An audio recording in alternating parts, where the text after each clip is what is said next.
trade deals that you've signed, there has been a minimum tariff that countries have got.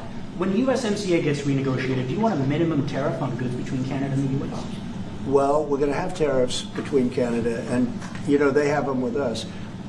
I will say with our farmers, as you know, they went up to as much as 400%, 250, 300, and even one at 401. We found one having to do with a very small product, but it was high. So we've always had tariffs between the two of us, and actually Canada was charging us very high tariffs on our agricultural things, a lot of our agricultural product, and that's one of the things that we talk about for bringing that down. So this is a mutual thing, but we've been charged tariffs. Look, we're the king of being screwed by tariffs, just so you understand. And I'm not talking about with Canada, I'm talking about with countries all over the world.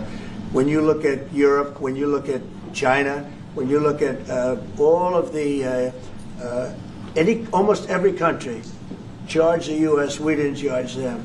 Because we were led by stupid people in many cases. Stupid people, they took advantage of our country. They're not taking advantage of us anymore. If you looked at European Union, they're all my friends. I don't blame them. I blame our presidents. I blame our past presidents and business leaders. But we are the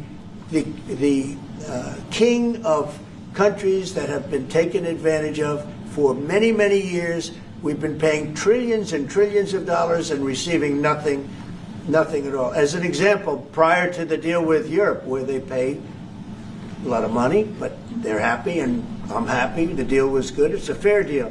But it wasn't fair. You couldn't put a car into Europe. You couldn't sell your agriculture into Europe. You couldn't do anything. And now we have it so that it's open. We charge them tariffs. We didn't charge them tariffs a car. They charge us tremendous.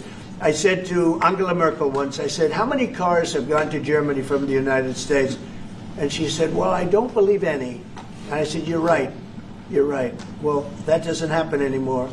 And they're paying a fair amount. It's just a fair amount. It's not, I could ask for much more. It's a fair amount. But the United States now is using the same thing that they've used on us. And I just can't believe it's taken presidents so long to do this. And again, we're going to treat people fairly. We're going to especially treat Canada fairly.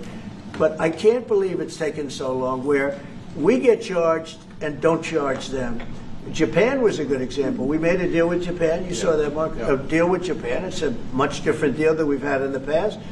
But they would send us millions of cars, no charge. We weren't allowed to send them cars. We sent them no cars. I doubt you had one car go into Japan because we were restricted. They didn't want our cars.